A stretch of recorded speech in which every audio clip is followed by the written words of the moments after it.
I say a very good afternoon to all of us.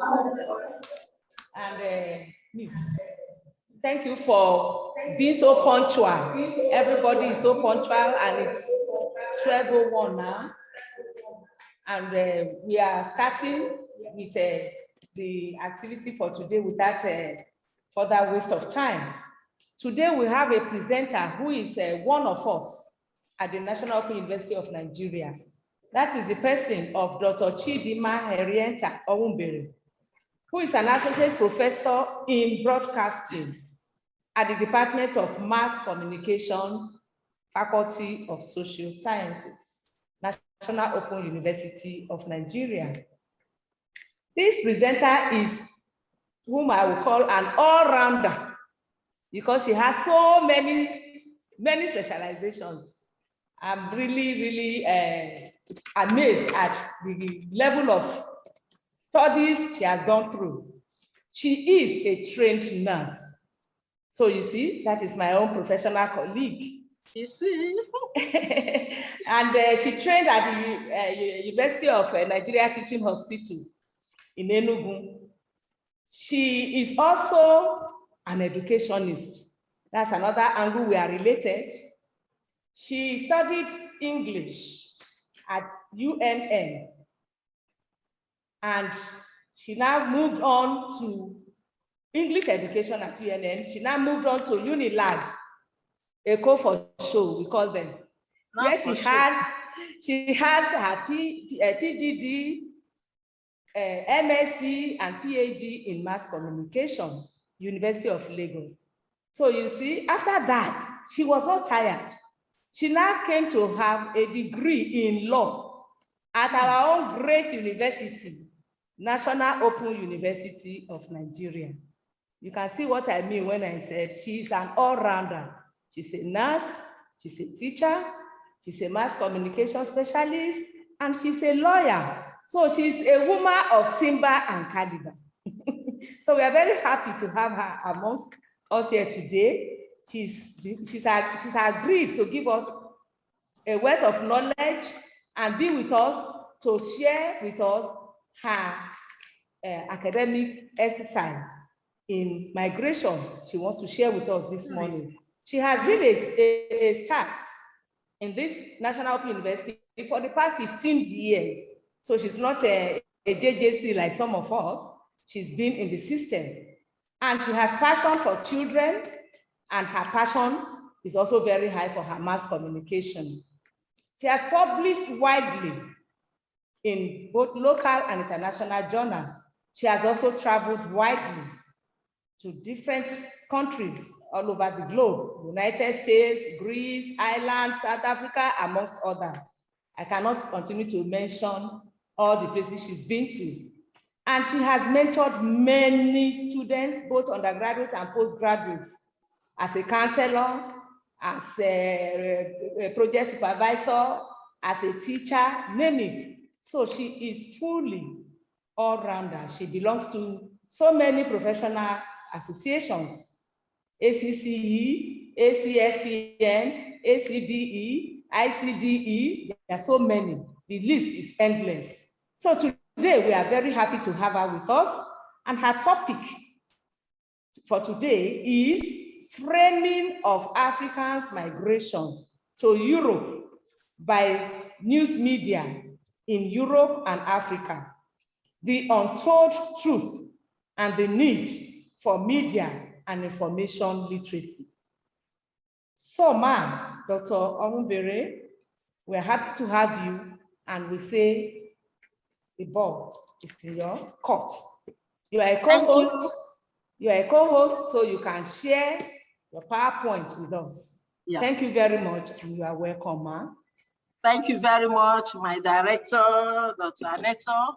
I feel so humbled with your introduction. I feel so flattered. I hope you have set me on high jump now. I hope I can actually prove my words after all this introduction. Before I start, I want to thank everybody for sparing your time to be here. And I want to particularly thank my twin brother, Dr. Henry Osuji, who has joined from France. He's the person with the headgear there. That's my twin brother, he's waving at us. I also want to thank my daughter who has also joined from Lagos and every other person. So thank you very much for having me here today. Okay, I want to introduce this topic.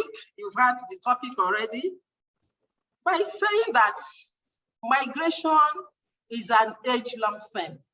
It is historical. It started from time immemorial and it is still ongoing. Even as we speak now, people are still migrating. So by definition, we can say that migration is the movement of people, because we are talking about human migration now, movement of the people from one destination to the other with the intention of either settling there permanently or settling there temporarily.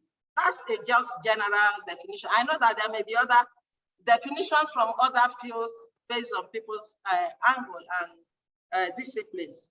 Then I want to point out the fact that migration started about 1.7 million years ago when the Homo erectus moved away from Africa into Eurasia.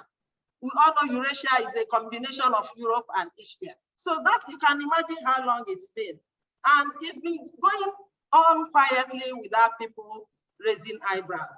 However, the manifestations of the unusual movement, migration of people around the early 21st century, around the 2010 and thereabout, sort of sent signs and signposts that these movements are now threats to a lot of things.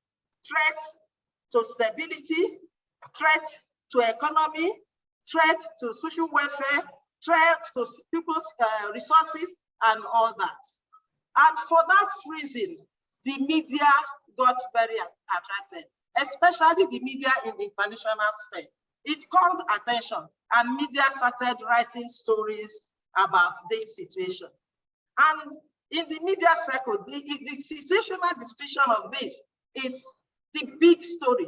The media saw it as the big story, perhaps because of the human interest angle. In mass communication, we are very, very passionate about human interest because part of our duty is to go do social development, and that we do by pinpointing human interest. So the human interest in terms of the increasing death toll, the contamination of the Mediterranean Sea because of people dying every now and then, the displacement of people, the gap, the people who are moving are causing. So these threats were noticed both in the host countries and in the countries of the people, the migrants. So the focus of this paper today is to examine the framing of issues and stories of this migration by news media in both Europe and in Africa, which is the country of the people moving, by the countries that had the highest chunk of migrants.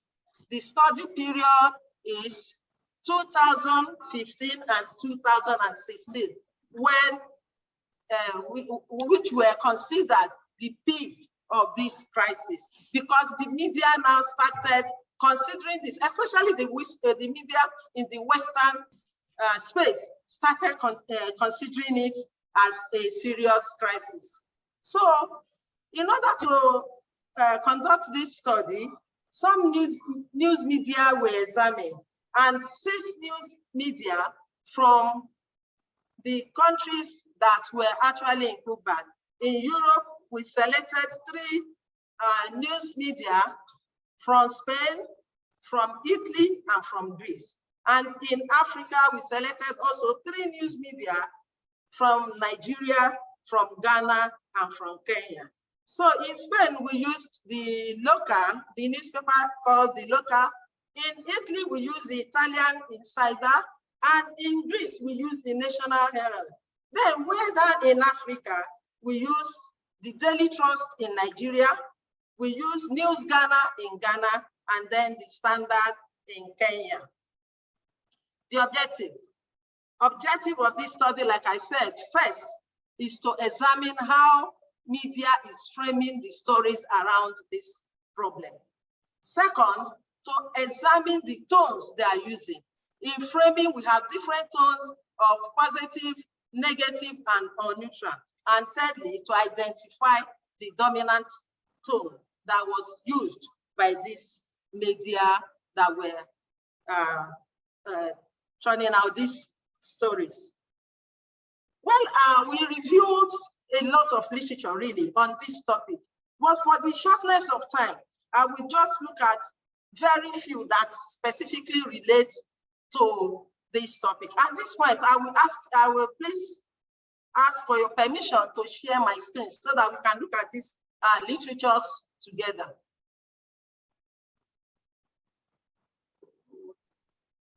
You are free to share your screen. You are okay, yes, I've started already. Can you see my screen?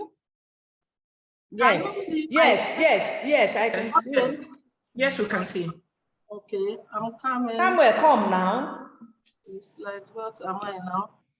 Okay, so we looked at a couple of literature, but we pinpointed a few. For instance, Tankard et al., 1991, posits that framing is a vital element in organizing media content through the use of selection. You see the emphasis, exclusion, collaboration, so as to provide context and suggest what the central event or issue is. So the media is pointing you to an angle you should follow. Then we also look at Entman and Nisbet, 1993 and 2009 respectively. And both of them had the same view that framing enables the presentation of news content in various ways. In various ways, people put it the way that suits them, producing different versions, different attributes for purposes of emphasis or enhancing the salience of issues and events. It is closely related to what Tankard also posited, but the emphasis there is that the purpose is they are projecting some and then they are stepping down some aspects. So we again looked at Gillespie 2017, and for him, he says media narratives have had a great influence on how public views this migration issue. Then in his findings, he revealed that reports were mixed in perspective. People were not just saying the same thing. People had different perspectives to it. And that the people were presenting, the media were presenting the inhuman angle to the migration issue and downplaying serious issues of discrimination against these migrants. They also observed that frames are key in reporting whichever perspective the media organization deemed suitable. So that's pointing a fact to the untold truth. It says frames are key in reporting whichever perspective.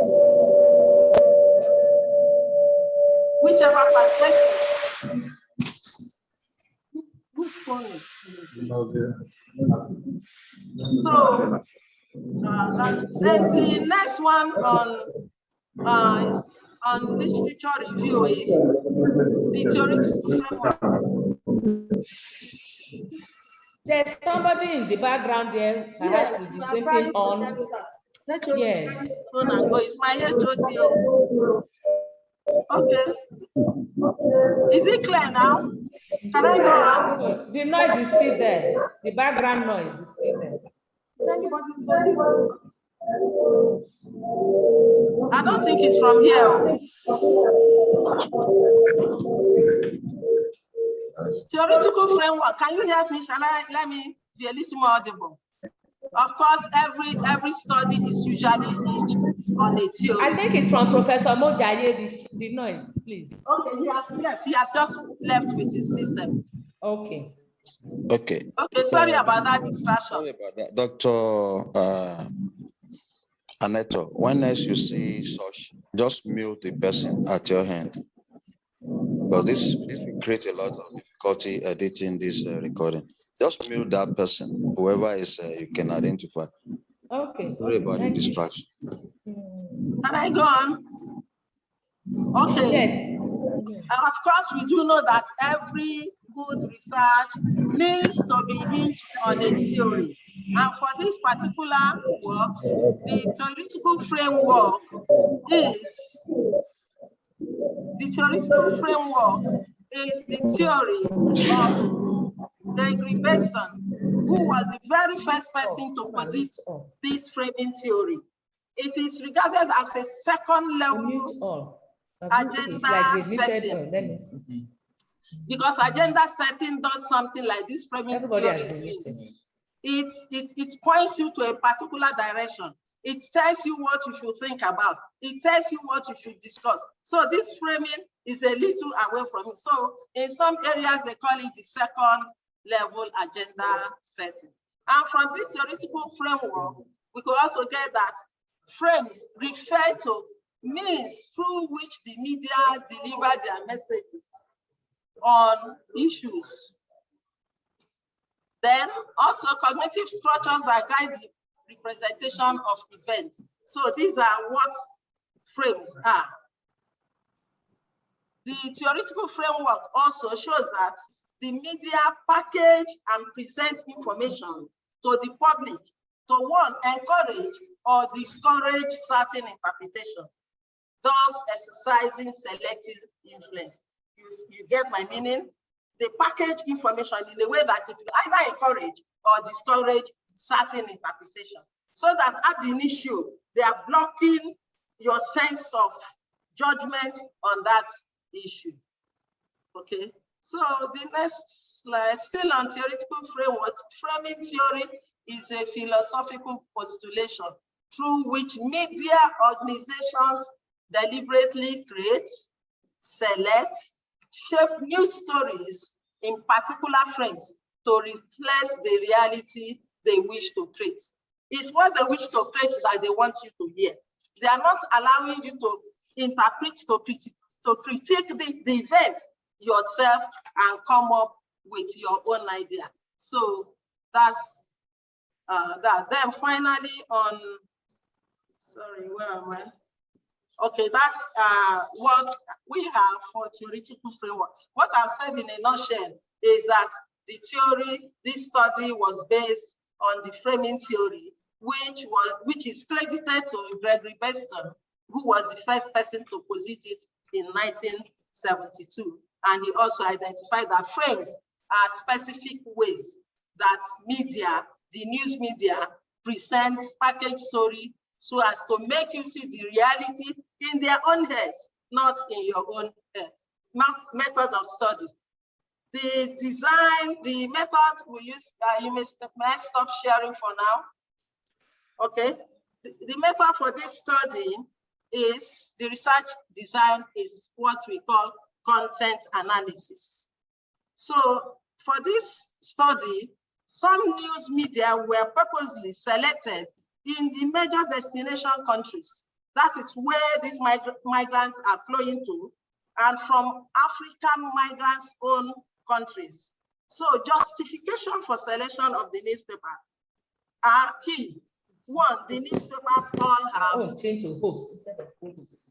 The newspapers, the 6 newspapers we use, news media, all have English versions. All of them have online presence, and of course, they are considered among the 10 top quality newspapers in their place. And I had said earlier that for Spain, we use the local, Italy, we use the Italian Leader, Insider, Greece, we use the National Herald, and in the African countries, we use Daily Trust in Nigeria, Ghana News Ghana in Ghana, and in Kenya, the Standard. So data sets were content analyzed to see how we can locate stories about this migration issue and how they were framed. Technique, what technique did we use to do this? We used what is called the census method. That census method is a process by which you can use Google search or web searches to locate particular frames or stories that you want It's to okay for study. now. So, and another thing we did was also to use keywords on the It's in topic my this thing. I'm trying to to see download whether it. we can get stories relating to them. And of course, we equally went to the search platforms of these media organizations to key in those words to see if we will get materials relevant to them. The key phrases we used were African migrants to Europe. Then another one we did was African migrants to Europe and Africa. African migrants to Europe, then we do plus the country, like African migrants to Europe plus Spain, plus the year of publication, 2015 or 2016, which were the key periods we used, because those were the periods that were regarded as the peak of this problem. So, and having done that, we were able, permit me to search, to share my screen again. So, having done that, we were able to get a total of 204 articles. We found this, and they were relevant to the study period. So if we go to table 1 here, we will see that we got 204 items, frames that discuss this issue. And it may be interested to note that Spain had the highest frame here, while in Africa, Ghana had the highest number of stories and frames in this topic. So all totaling to 204. Frame categories. In the study or theory of frames, we have categories. And these categories mean how these migrants or how stories are presented. But in this case, we use both episodic frames and then we use content frames for this study. So I identified about 6 frames. We had the causal interpretation, which is any action or factor or reason or element responsible for the migrants' crisis. Anything that relates to that and culminates in the migration and the crisis, we picked it. We also have another frame, victims. Migrants, any story that portrays the migrants as victims, helpless and trapped in camps, refugee camps, and then. Another frame was that of threats. Any story or element that portrays the migrants as threats, we also consider. Then we have that of dehumanized and unwanted. There were stories also that presented these migrants as actually dehumanized, as unwanted by their destination countries, as detained helplessly in camps, in open field, prevented by power, you know, all kinds of things were in the media then. So those were categories of dehumanized or unwanted. Then we have categories, frames that of solution. These were studies, these were stories that talked about solution, how solutions could be profiled to this problem, or that offer solution to the migration crisis. Then we have politics. Political frames were frames that discussed government policies or whatever efforts they were making to resolve this issue. So that those fell under political frames.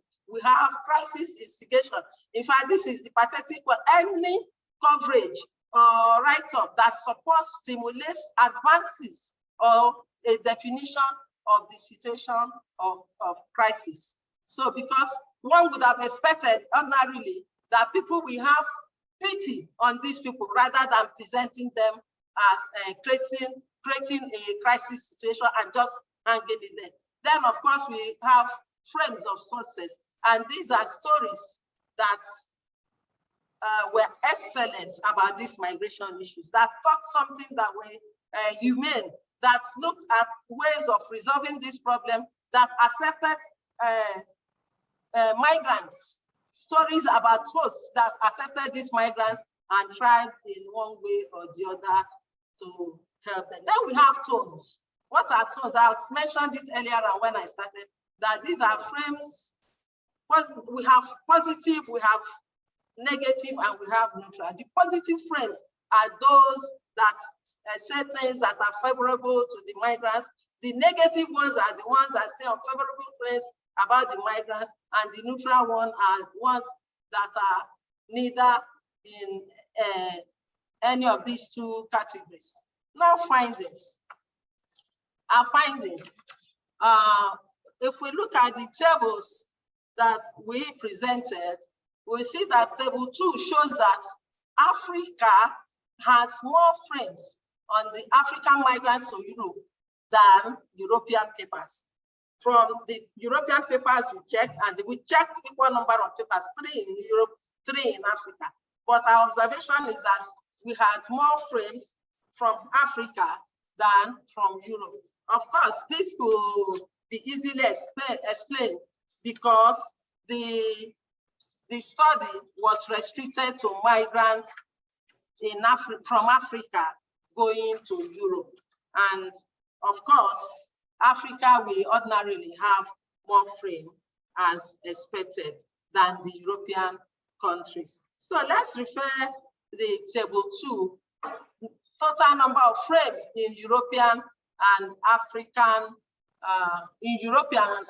newspapers that were used.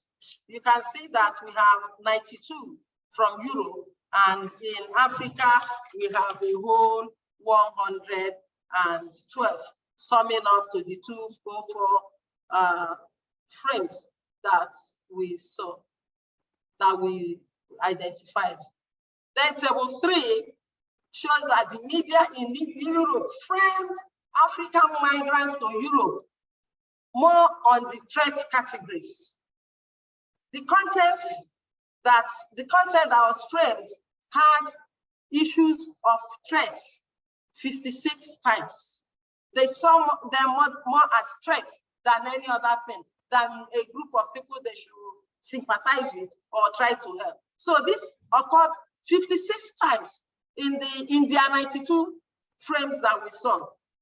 However, the African media had more frames on African migrants to Europe as being more of victims trapped in helpless situation.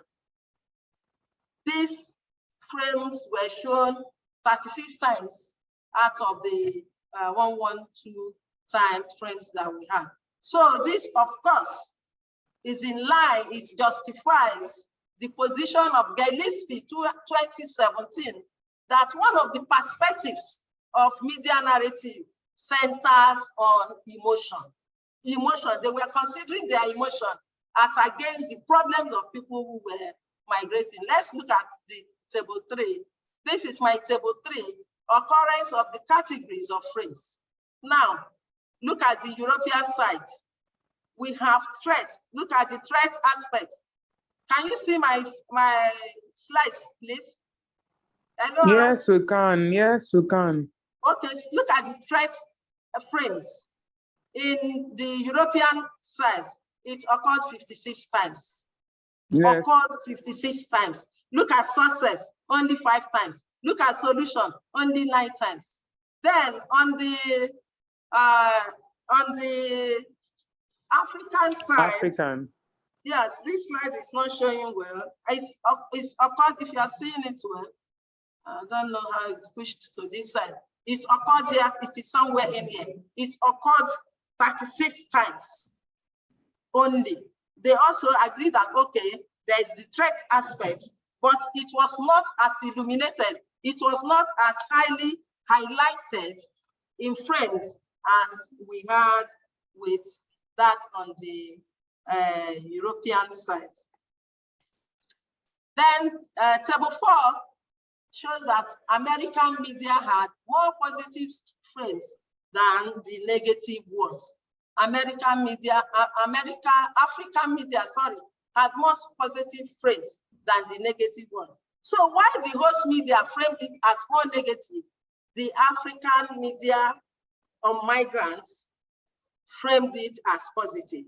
So for the European, it is no, no, no. It is negative, negative, negative. But for the Africans, it is positive. There are some positive aspects. These people could still be useful to you. They can work in your place. They can do one or two things for you, unlike the European media that saw it the other way around. So this finding again supports the position of Galizzi 2017 that narratives of the media were polarized. You can see that people in Europe were working in line with their sentiments, while the Africans were also considering what they felt will be of their own interest.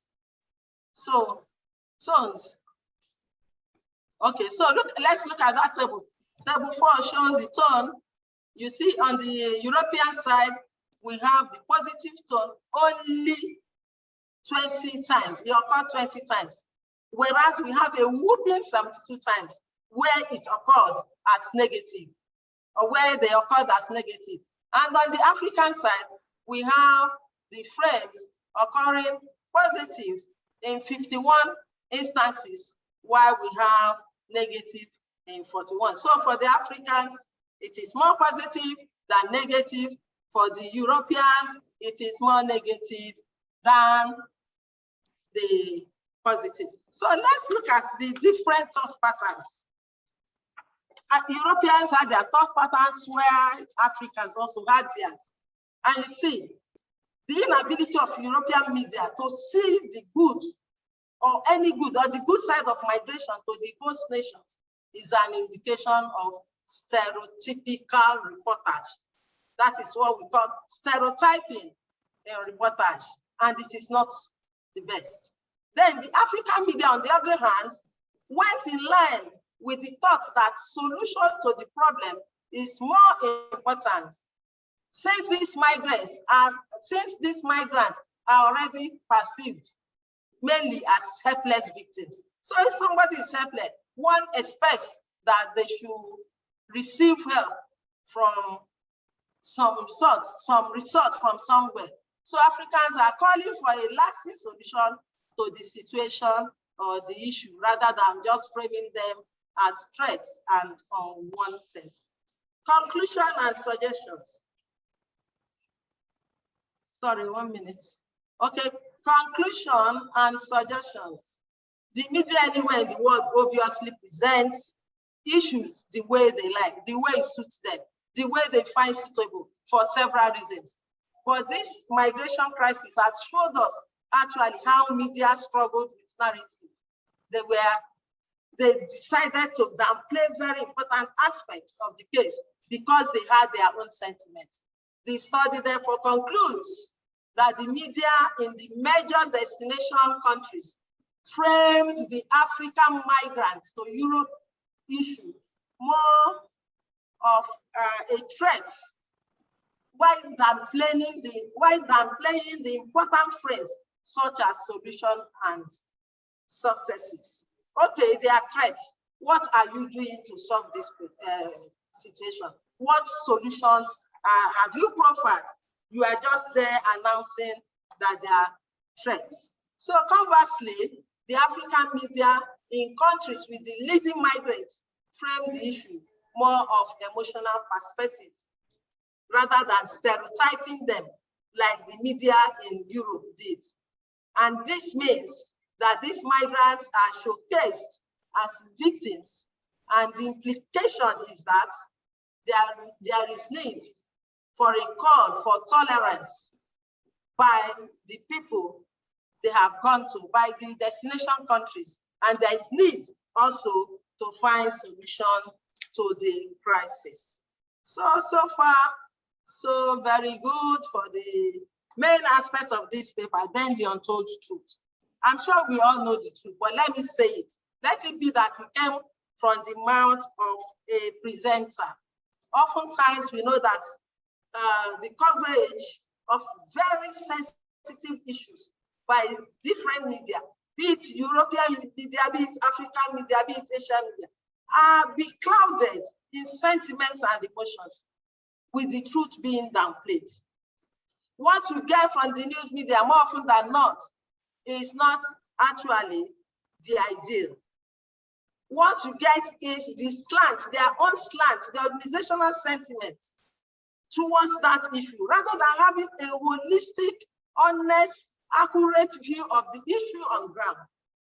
The media subtly persuades their audience, their listeners, their viewers, or whatever, into imbibing or internalizing their own views.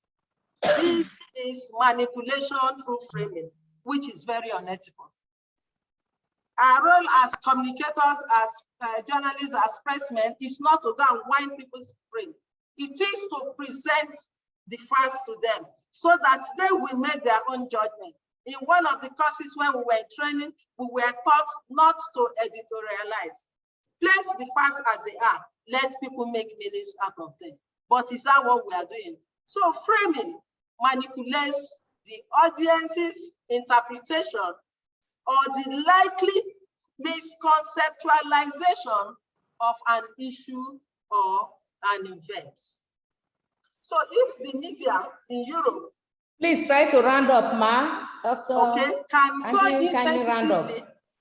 Okay, in a few minutes I'll be done. So the point I'm trying to make that if the media in Europe could so insensitively present the migrants who went to look for greener pastures as threats, as unwanted, as not useful, then it means that something is wrong somewhere.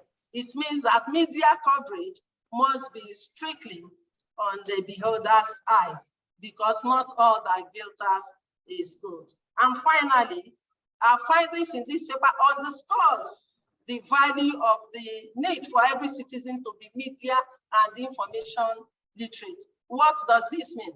Let me quickly just define media and information literacy according to UNESCO. It refers to the skills, the competencies that empowers any human being on earth to access, retrieve, understand, evaluate, use, create, and share information and media content in all forms using various tools in a critical, ethical, and effective way in order to participate and engage in personal, professional, and societal activities. That's UNESCO. Finally, suggestions.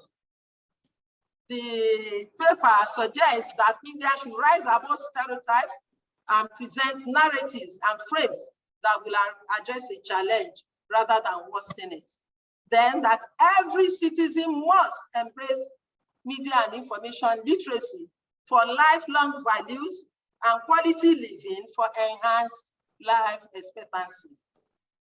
Media and information literacy should be incorporated into our school curricula right from the primary education levels so that the children can start from a very early age to critique information before they use it, so that they can rebuff the phenomenon of hate speech and fake news which characterize our society together. I cannot say thank you enough for your time and your rapt attention. Thank you, our presenter. You have really proven to us that you are an expert in your field. Thank you so much. And I just decided to give you some extra time because I know you have a passion in what you are doing. Thank you so very much. Thank you. Please, can you stop sharing, please? Can you stop sharing? Okay, yes, I stopped sharing. Okay, thank you so very much. All right, so I can see that the first person to put up his hand is Professor Tijani, and I have seen Dr. Chukura, yes, Chukuma, sorry, not Chukura. And but I just want to say quickly that I think this is a very interesting one. I really enjoyed every bit of it, and I have at least learned this MIL, Media and Information Literacy. And there is one thing I'm really going to take home from here, because it is very interesting to me and exciting and inciting. So not without waste of much time, let me ask Professor Tijani to unmute himself and quickly set the ball rolling so that we can have a good discussion before our time goes off. Professor Tijani, please, and you have the floor. You have a special space. Yeah. Thank you very much. Yeah, thank you. Thank you, sir. And I just want to commend Professor Umubere for that distinguished professorial presentation. Not to take your time, I decided to not read what I have. Okay. For us, all of you. It's a validation of the transdisciplinary nature of CEMGS. It's a validation. Because I remember when we started, we have to grapple with the fact that it is not about history, peace studies, or migration, or mental. It's not limited to those of us in the social sciences. You can see the validation with this presentation. The presentation is brilliant, extremely brilliant. It is rich in methodology and research. There is an evidence of somebody doing a thorough job. I don't think I will have done anything better than this. That is a sincerity. It is a learning moment for me, and I will implore Professor Umubere to kindly, submit this to Dr. Professor Annette for review in the journal. Don't take this paper for publication somewhere else. We are international in our own context. Okay, sir. Please. Thank you, sir. It is quantitatively and qualitatively outstanding. And I chose my word. Sorry, I have to come downstairs because my daughter is getting ready for school. So they'll come down to the second level. So I'm standing by the main door in order not for them to distract me. It is a balanced presentation with objective and broad narrative. That is what I'm gleaning from this presentation by Dr. Umubere. It is adaptable for transdisciplinary curriculum and content design.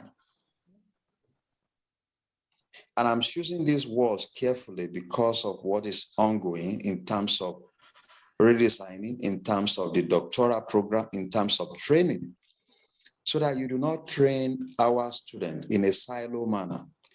This is a validation of what we should be doing. You can see that she went from a historical perspective, not because I'm a historian primarily, also embraced other fields and employed methodological research that are usable and useful to all. She decolonized the media and called for objective reporting. Very, very brilliant. But there's an area that I want you to look at, or maybe you have it in your paper, you can talk more about it. What is the role? What is the role of the African diasporic community? Okay. Role. Okay, you need to contextualize the role. That is, what role are they playing in this media and also welcoming new migrants? I know that in Germany, in Italy, in Canada, in England, in the United States, and we have published. So you can just Google this. The triadic relationship between newly settled, old settled, and the homeland back either in Ghana, Nigeria, Kenya, wherever they came from, to really settle them in the midst of this, unreceptive, Eurocentric view perspective of migration, particularly as it relates to the Africans. Lastly, let me also tell you that you can Google a book. It's an edited work published in 2010. And if I'm around, I can share I believe I still have a copy. It is titled Africa and the Wider World. Africa and the Wider World. And the wider world. Pearson, that is P-E-A-R, Pearson publication, P-E-A-R-S-N, Boston. Okay, publication. Yes, 2010. 2010, I'll Google it, sir. Yes. And then the second one 2010. The second one is African diaspora. African diaspora. Historical narratives, something pedagogy. But again, if you get hold of my CV, you will see them. But Okay, don't ask me for copy. These are expensive books. I can't afford. It's also published 2011, I believe, or 20. So again, thank you for creating this forum, Dr. Aneto. Thank you for winning the heart and mind of Dr. Onwubere. And it is God's time. We have really been blessed. I have not woke up at the hour that I woke up to listen to this. And I thank you, man. God bless you. Thank you so much, sir. Thank you very much, sir, for your contribution. We really appreciate it.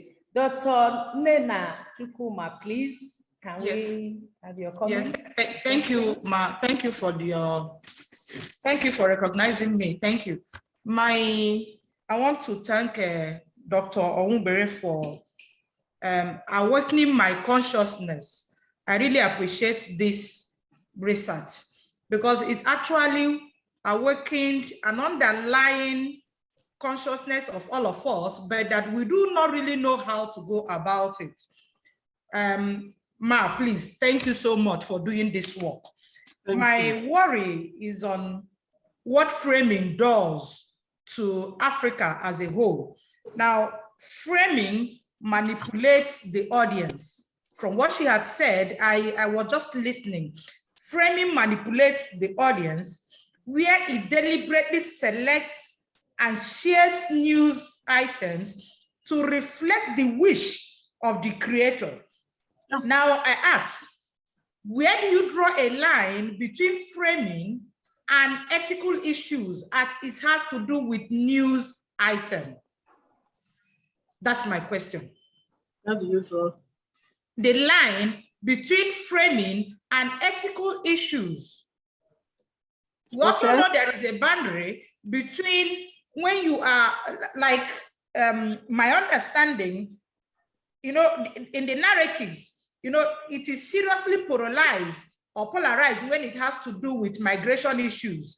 Like during in that slide that showed the occurrence categories, you have TRES 56, under European and Africa 36. So I am asking, or I am worried, where is the place of ethics when it comes to framing?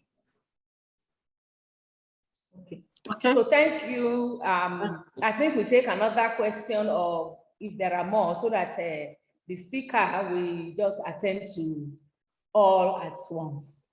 So I can see, okay, the twin brother of the speaker. Yes. Is it Mr. Henry Osuji?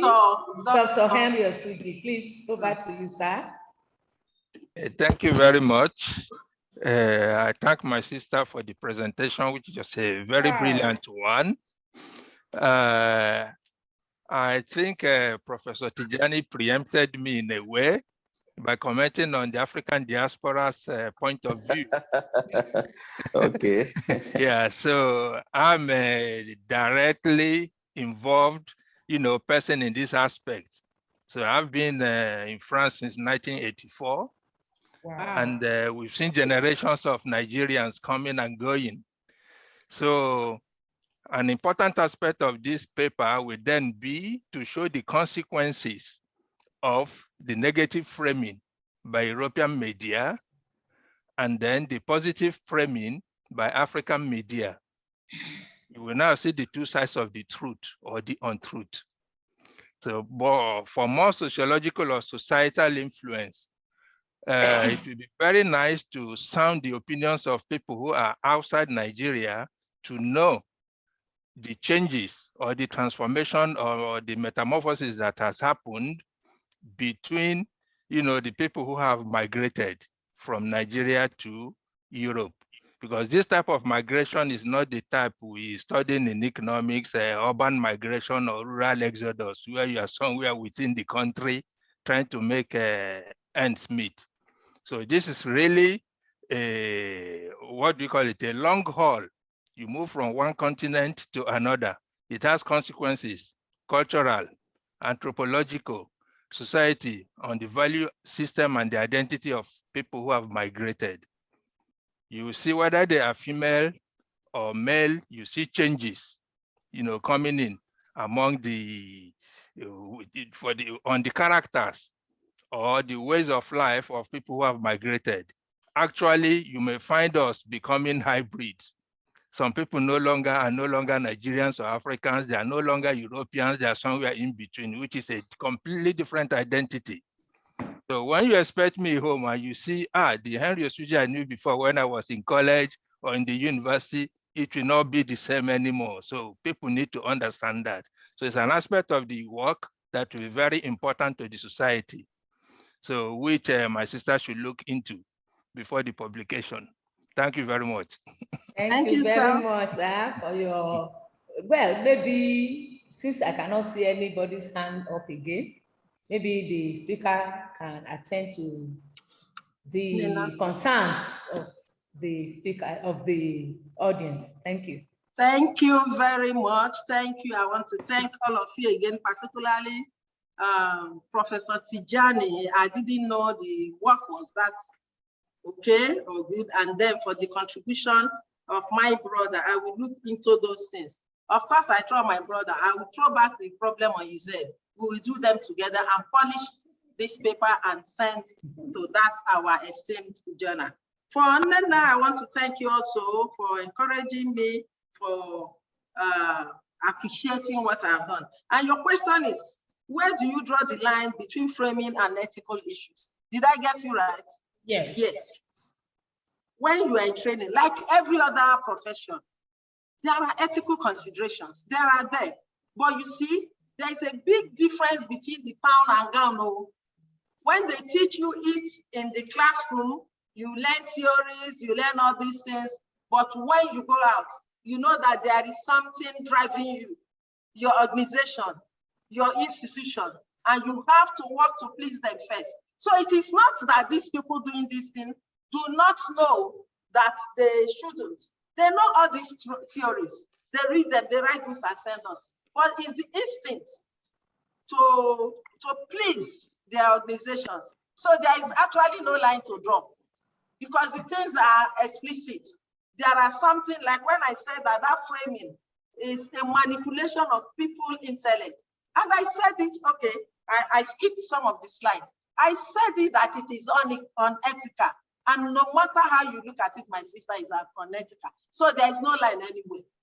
There's no line. What we advocate is that people should do the right thing and should practice what they were taught. That is what makes you a good professional. Thank you. I hope I have addressed your question. Thank you so much. I think I cannot see anybody's hand up for now.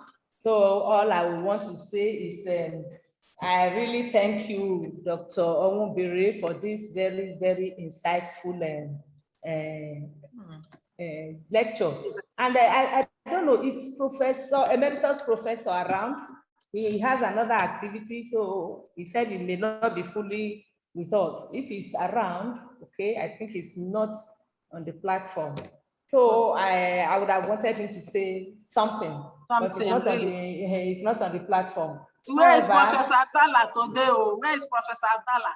It's not there. It's not on the platform. I will give you query for not being at my presentation. It's not on the platform. But I'm sure because it's recorded, you can be sure he's going to give you his comments hereafter because we are going to send the recorded version on the platform for those who were not able to make it to also be part of it.